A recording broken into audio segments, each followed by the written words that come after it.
Those two have really cancelled each other out. Vossen has not had too much change in attack, but his presence has prevented Jorginho also attacking, and that's been the case in so many areas of the field. And as a result, we're not yet seeing the match that we'd hoped for. Who's most prepared to gamble? I couldn't make that. Free kick, unnecessary challenge by Branco.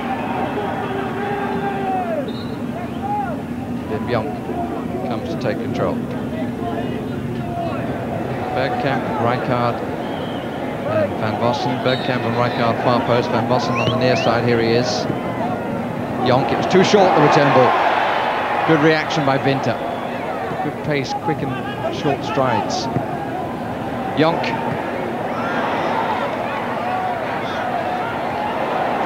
Zinho.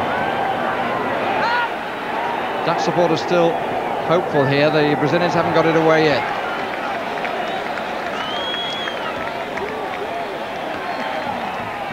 A little stoppage time, but not much for the referee to allow. Out come Brazil. Again, the referee well placed.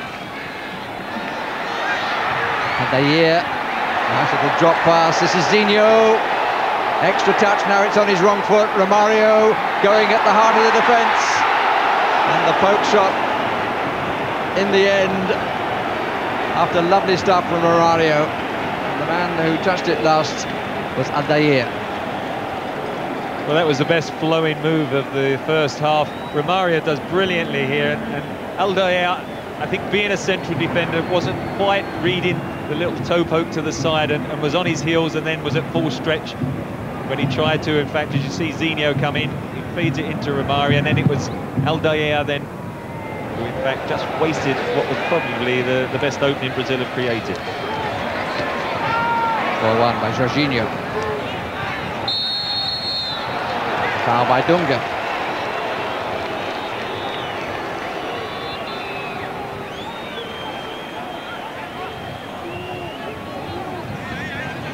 But a very even contest, isn't it, the first half? And Brazil have been criticised by one or two of their own media, Pelé included, for perhaps being a little bit too defensive in midfield. Mauro Silva's been the outstanding player on the field, the number 5.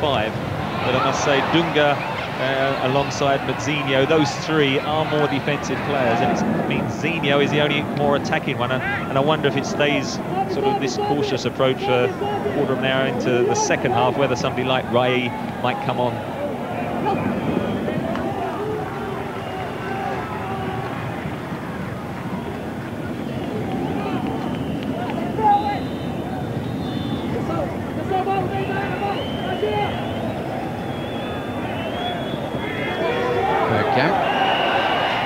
Muscled a bit by Branco. Free kick was inevitable. To balance up that argument, of course, you can hardly say the Dutch have been that adventurous themselves.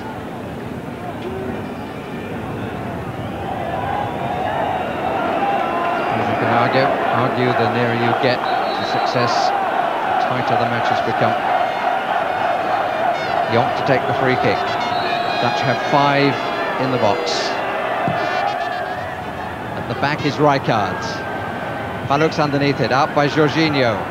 Bergkamp shot block. Koeman. The danger passes, but for the neutral, there has not been enough danger in the first 45 minutes of this contest. Both sides concerned not to give anything away, but maybe the second half will show a different story. The question is, who will be the first to gamble? Would it be a successful one? Half-time score in the Cotton Bowl in Dallas. Holland, the Netherlands 0, Brazil 0.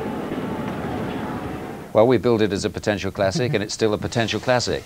It can only get better, that's for sure. The Dutch have been disappointing because they've got men behind the ball, they've defended deep, they've left the front men isolated, they haven't supported at all. I think it's back to the old story, the fear factor. They're scared of going a goal down, having to come out and hitting the break. Or Brazil hitting them in the break and get a thrashing. Brazil, for their part, haven't thrown that many men forward either, but they've been enterprising the last 10-15 minutes, and if there's one side looked like they were going to score, it was Brazil. There's bound to be fear factor, though, isn't there, Jim? There's so much at stake when you get to this stage. Yes, there is. Yeah, and one goal dispenses with that in a way, because then the other side has to come out and play and try and equalise. We hadn't had the goal. We have had a very interesting referee. We've enjoyed, I think, refereeing the game, whose approach to it is totally different. Hasn't got a card on him?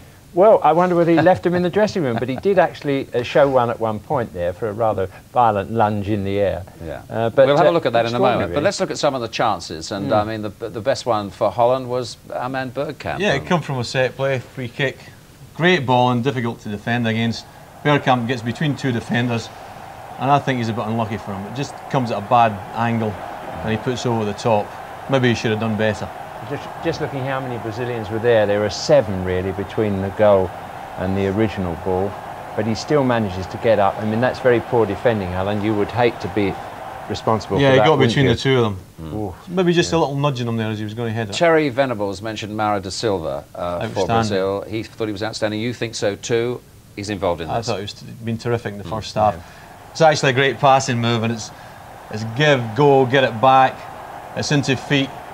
And he does particularly well because he brings it across here. And again, it's all about movement. It's all about pass and move. And eventually when it comes to him, he's in a little bit of space. It's a good first touch, takes it on, and this is a scintillating shot from 20-25 yards that would have given the goalkeeper no chance. Yeah.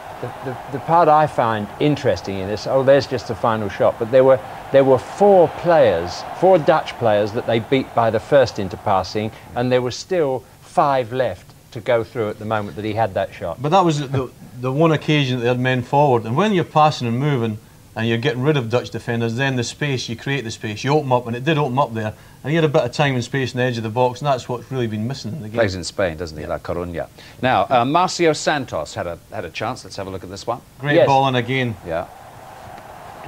Difficult to defend against. Whipped in, good header, but unlucky.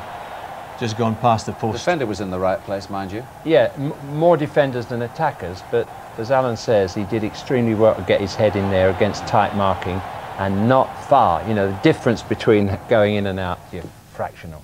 Now here, right at the end of that half, was perhaps the nicest move of all as far as Brazil were concerned. Good football. Good football on the edge of the box. Yeah, we got terribly excited at this point because it really was vintage Brazil. Crisp passing, players to spare, chances opening up, that little back this is Romario there, here. leaving it, knowing Romario in the end is the one who carves out the opening. There it is, beautiful dummy, on his left foot, you see, totally two-footed, making the chance, little wriggle through, touch to the right, and that's a goal, isn't it? Except for a great interception there by a defender who can't quite see who that was, but we might pick him out this time because he saved them from getting a goal.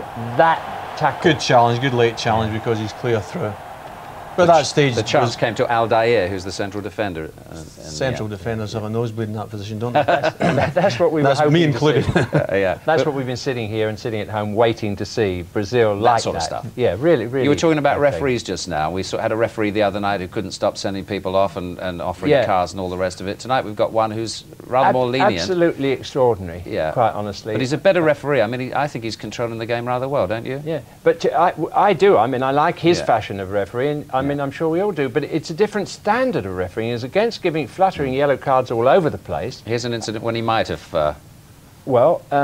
this was Jorginho on Van Vossen. Yeah.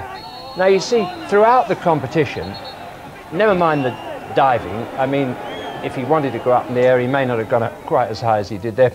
But it was a tackle from behind, wasn't it? It was a tackle from behind, the sort that FIFA have said, we are going to stamp out. And they should have done it. It was a bookable offence. It was a bookable offence. That's what we're saying. Which wasn't given. I've got to move on. Now then. the earlier quarter-final in Boston, Italy against Spain. This is how it turned out. Commentary from Tony Gubber. Massaro switches the play. Dino Baggio and Donadoni faced by Ferrer.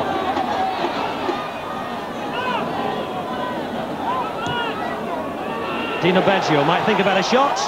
Oh, it's a great effort! Wonderful goal, Dino Baggio. 25 minutes gone. Italy open the scoring. The pace of the match just beginning to pick up a little bit. Under the feet, Caminero! Equaliser! Luis Enrique, whose strength won the ball. And the deflection off the boot of Benarivo, beating Pagliuca.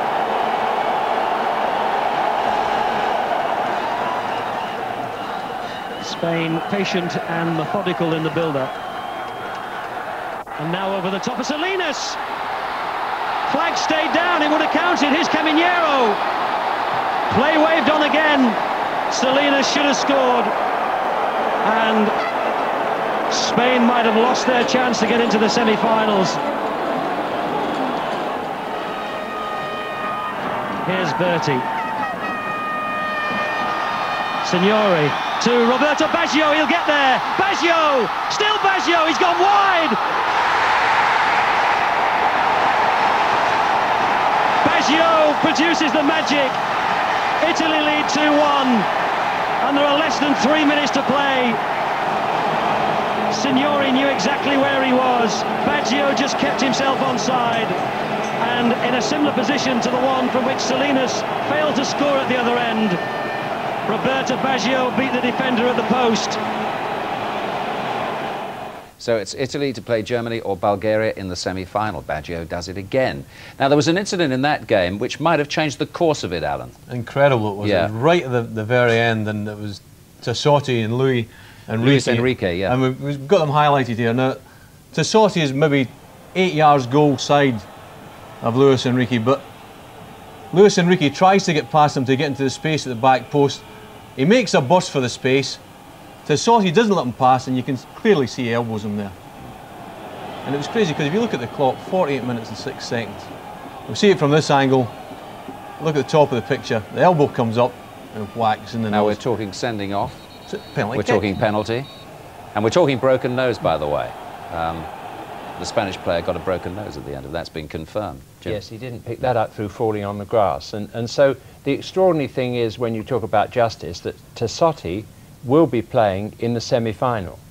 And Kremenliev, who was totally innocent of any offence, the Bulgarian, the Bulgarian, although he was sent off in the game, FIFA haven't put that right by making him available for their match against the West Germans. Bit of So I injustice mean, kicking around. that's not right, is No, it? it It can't be right whichever way you look at it. Thank you. Now, how would you like to actually go to the World Cup final on Sunday week in Pasadena, California? Sounds marvellous. 2 tickets and all travel expenses available for the winner of our competition. You have to pick the top 3 goals in the right order to agree with the choice of Jimmy and Alan from these 10. And here they come.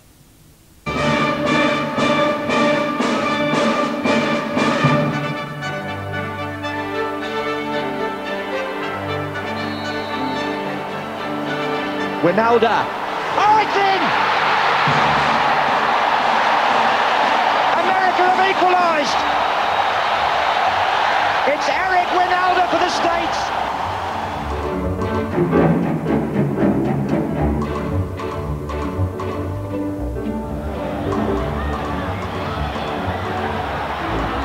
Well, that's a good run. Beautiful goal. Batistuta gets his second. Here is a striker supreme.